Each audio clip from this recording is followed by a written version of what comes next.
Bismillahirrohmanirrohim. Assalamualaikum warahmatullahi wabarakatuh. Anak-anak, bagaimana kabarnya hari ini?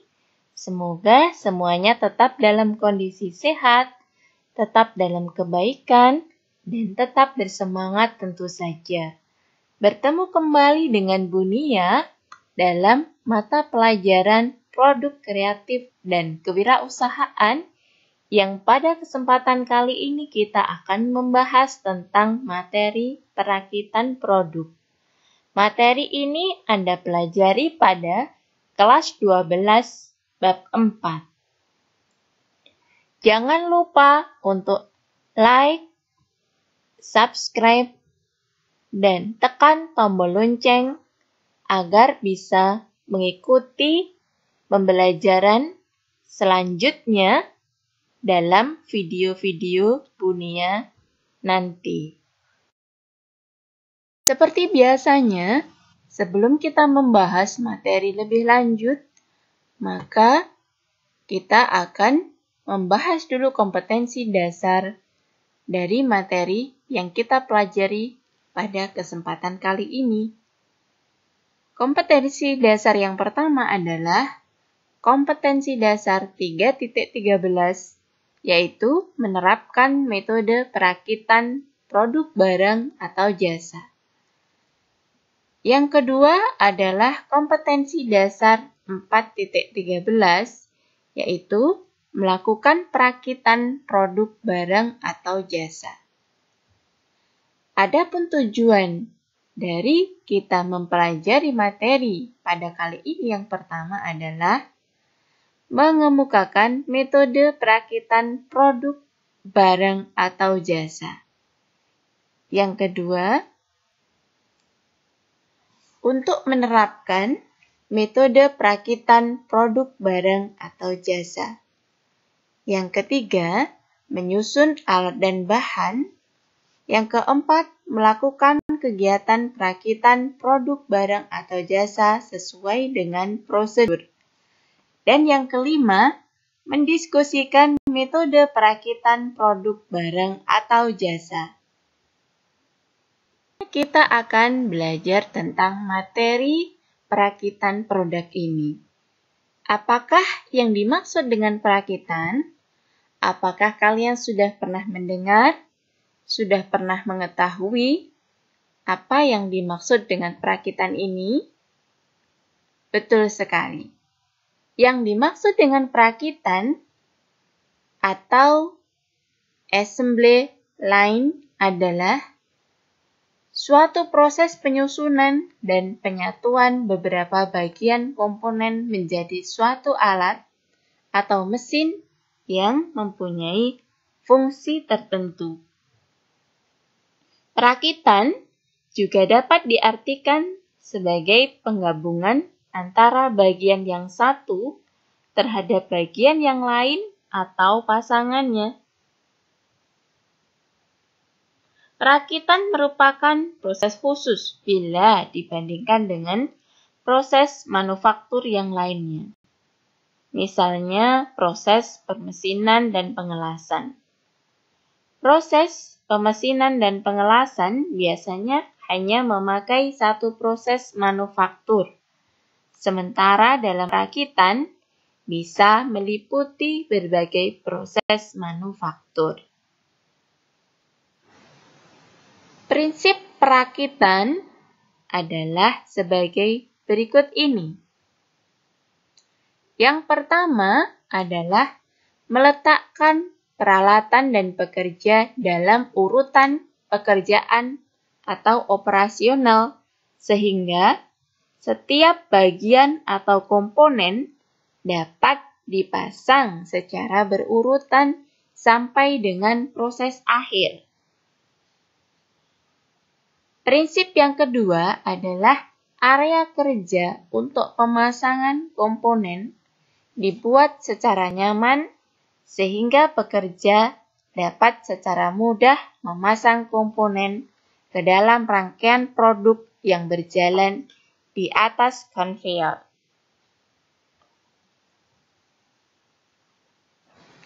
Adapun manfaat-manfaat dalam metode perakitan, banyak sekali di antaranya adalah yang pertama, pekerja tidak perlu mengangkat beban berat. Karena produk masih berupa bagian per bagian, sehingga beban yang diangkat oleh pekerja tidak terlalu berat. Yang kedua, tidak ada posisi membungkuk yang menyebabkan kelelahan fisik para pekerja. Yang ketiga, tidak memerlukan pelatihan khusus dalam penggunaan metode perakitan ini. Yang keempat, pekerjaan menjadi sangat mudah dan dapat dikerjakan oleh semua orang. Dan yang kelima, manfaatnya adalah tentu saja adanya peningkatan produktivitas yang cukup signifikan. Di dalam perakitan produk, kita mengenal istilah desain untuk manufaktur. Desain untuk manufaktur ini memiliki tujuan, di antaranya adalah untuk meningkatkan mutu produk, untuk mengurangi biaya produk, serta untuk mengurangi waktu yang dibutuhkan di dalam pengembangan produk.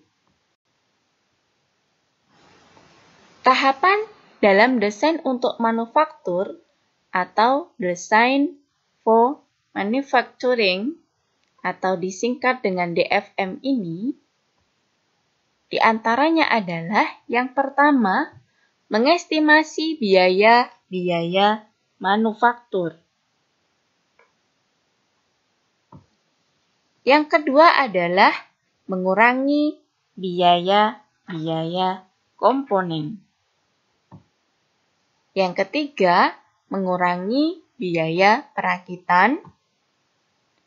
Yang keempat, mengurangi biaya pendukung produk. Dan yang kelima, mempertimbangkan akibat dari keputusan desain untuk manufaktur tadi terhadap faktor-faktor yang lainnya. Selanjutnya, kita akan membahas tentang berbagai macam metode perakitan. Di dalam produksi massal, proses perakitan ini dapat dilakukan dengan cara otomatis, misalnya proses pengikatan, pengelingan, pengelasan, penyekrupan, dan lain-lain dalam urutan rangkaian proses produksi. Hal ini dilakukan untuk mendapatkan hasil pada setiap produk dalam bentuk yang standar. Dalam perakitan, terdapat beberapa metode yang dapat diterapkan sesuai dengan kebutuhan. Metode-metode tersebut diantaranya adalah metode perakitan yang dapat ditukar. Pada metode ini, bagian-bagian yang akan dirakit dapat ditukarkan satu dengan yang lainnya, karena bagian tersebut dibuat oleh suatu pabrik secara massal dan sudah terstandar baik menurut ISO, DIN, JIS, dan lain sebagainya. Keuntungannya bila kita menggunakan bagian atau komponen yang telah distandarkan adalah waktu perakitan komponen yang lebih cepat dan dalam penggantian komponen yang rusak dapat diganti dengan komponen sejenis yang ada di pasaran. Metode berikutnya adalah metode perakitan dengan pemilihan. Pada metode ini, komponen-komponennya juga dihasilkan dari produksi massal yang pengukurannya tersendiri menurut batasan ukuran. Metode perakitan yang ketiga adalah metode perakitan secara individual. Perakitan secara individual dalam pengerjaannya tidak dapat kita pisahkan antara pasangan satu dengan pasangan, karena dalam pengerjaannya harus berurutan tergantung bagian yang sebelumnya. Salah satu komponen yang berpasangan tersebut kita selesaikan terlebih dahulu, kemudian pasangan lainnya menyusul dengan ukuran yang diambil dari komponen yang pertama. Adapun jenis perakitan secara umum bisa dibedakan menjadi dua, yaitu perakitan manual dan perakitan otomatis. Perakitan manual adalah perakitan yang sebagian besar prosesnya dikerjakan secara konvensional atau menggunakan tenaga manusia dengan peralatan yang sederhana tanpa alat-alat bantu yang spesifik atau khusus. Sedangkan perakitan otomatis adalah perakitan yang dikerjakan dengan sistem otomatis seperti elektronik, mekanik, gabungan mekanik, dan elektronik atau mekatronik, dan membutuhkan alat bantu yang lebih khusus. Sedangkan jenis perakitan menurut jenis produk bisa dibedakan menjadi perakitan produk tunggal dan perakitan produk seri. Jenis perakitan tunggal yaitu perakitan dengan produk hanya satu jenis saja. Sedangkan perakitan produk seri adalah bila perakitan dilakukan dalam jumlah massal dalam bentuk dan ukuran yang sama. Contohnya adalah proses perakitan produk elektronik, perakitan mobil, perakitan motor, dan lain sebagainya. Terdapat faktor-faktor yang mempengaruhi lini perakitan pada produk yang berkaitan dengan perangkat keras atau hardware. Di antaranya adalah jenis bahan yang mengalami perakitan. Setiap jenis bahan tentu saja memiliki sifat-sifat khusus dari bahan yang lain, sehingga sewaktu dilakukan perakitan jenis bahan, sebelumnya harus diketahui dulu tentang sifat-sifat dari bahan tersebut. Dengan mengetahui sifat-sifat dari bahan tersebut akan sangat berpengaruh terhadap pemilihan metode penyambungan. Faktor yang kedua adalah kekuatan yang dibutuhkan. Pertimbangan kekuatan yang dibutuhkan untuk suatu konstruksi sebaiknya telah dihitung sewaktu merencanakan konstruksi sambungan yang akan dikerjakan. Dengan mempertimbangkan dasar kegunaan konstruksi tersebut, maka kita dapat memilih metode penyambungan dalam perakitan. Faktor yang ketiga adalah pemilihan metode penyambungan. Pemilihan metode penyambungan ini sangat erat kaitannya dengan jenis bahan dan kekuatan sambungan yang dibutuhkan. Sebab setiap metode penyambungan memiliki keistimewaan tersendiri.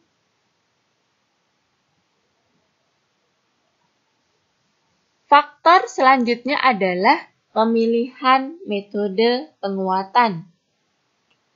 Penguatan pelat bertujuan untuk memberikan kekakuan pada pelat yang mengalami proses pembentukan. Karena bahan dasar pelat ini relatif tipis, maka biasanya dibutuhkan penguatan pada pelat, baik pada tepi maupun pada bodi. Pemilihan penguatan ini disesuaikan dengan bentuk konstruksi yang dihasilkan. Faktor berikutnya adalah penggunaan alat bantu perakitan. Alat bantu dalam perakitan harus dipertimbangkan berdasarkan bentuk-bentuk konstruksinya. Faktor selanjutnya adalah toleransi.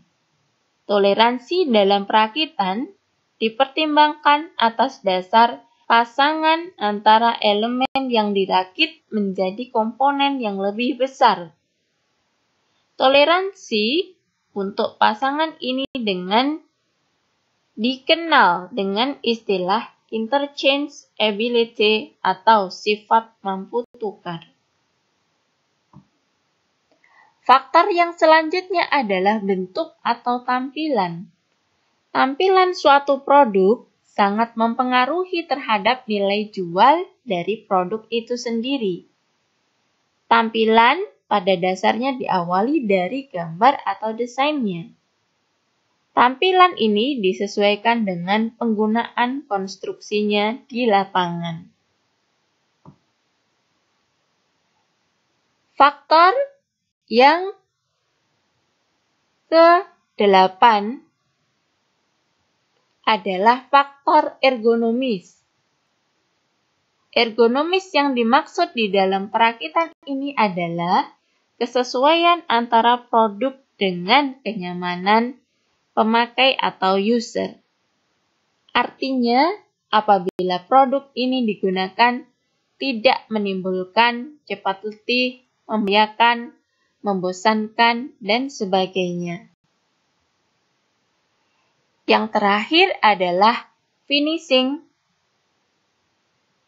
Finishing atau pekerjaan akhir merupakan bagian yang sangat penting dalam proses perakitan. Finishing ini akan memberikan tampilan terhadap nilai jual sebuah produk. Berikutnya adalah proses perakitan produk. Proses perakitan produk adalah proses yang memiliki banyak langkah dan tingkatan, mulai dari konsep sampai produk massal. Semua langkah tersebut harus dilaksanakan dengan sempurna dan tanpa kesalahan sedikit pun. Berbagai perusahaan perangkat keras menamai proses produksi pada produk perangkat keras dengan nama yang berbeda-beda. Namun, semua nama tersebut dapat dikerucutkan menjadi proses-proses sebagai berikut ini. Yang pertama adalah tooling. Dalam produksi perangkat keras yang mengikut sertakan plastik sebagai bagian dari komponennya, maka mesin injeksi molding mutlak harus dimiliki. Dalam proses injeksi molding, plastik cair yang diberi tekanan besar akan diletakkan pada cetakan dari bahan metal sesuai dengan cetakan yang diinginkan oleh perusahaan. Plastik dikeluarkan dari cetakan berbahan metal ketika plastik tersebut mendingin dan mengeras. Proses yang berikutnya adalah EVT.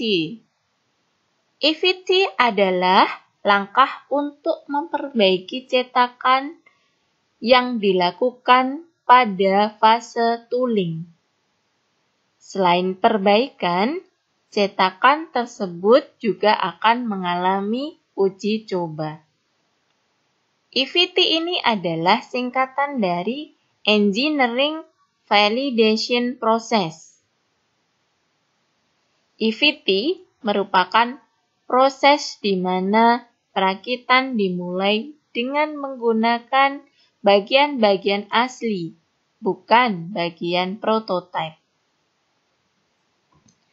Proses yang berikutnya adalah DVT atau DVT.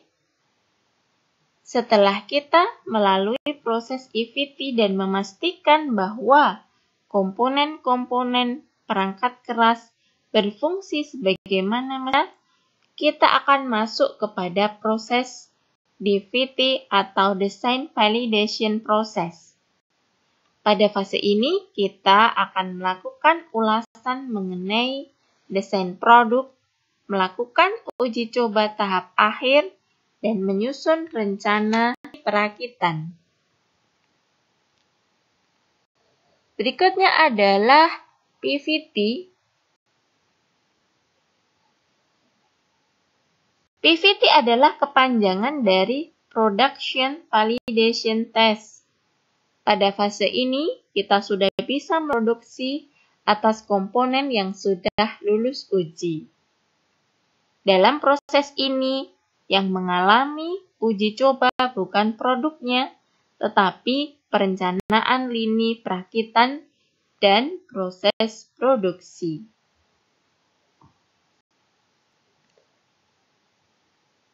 Di dalam perakitan produk ini, kita mengenal istilah line balancing.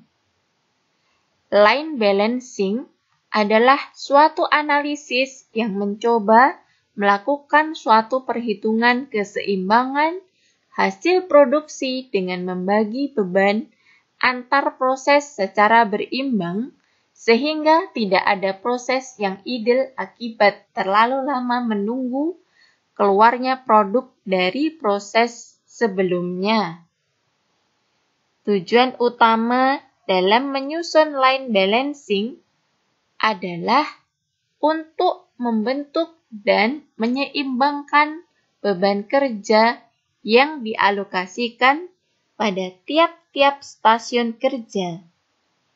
Jika tidak dilakukan keseimbangan seperti ini, maka akan mengakibatkan ketidakefisienan kerja di beberapa stasiun kerja, di mana antara stasiun kerja yang satu dengan stasiun kerja yang lainnya memiliki beban kerja yang tidak seimbang.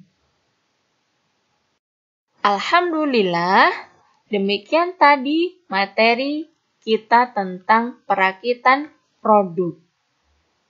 Semoga bermanfaat dan wassalamualaikum warahmatullahi wabarakatuh.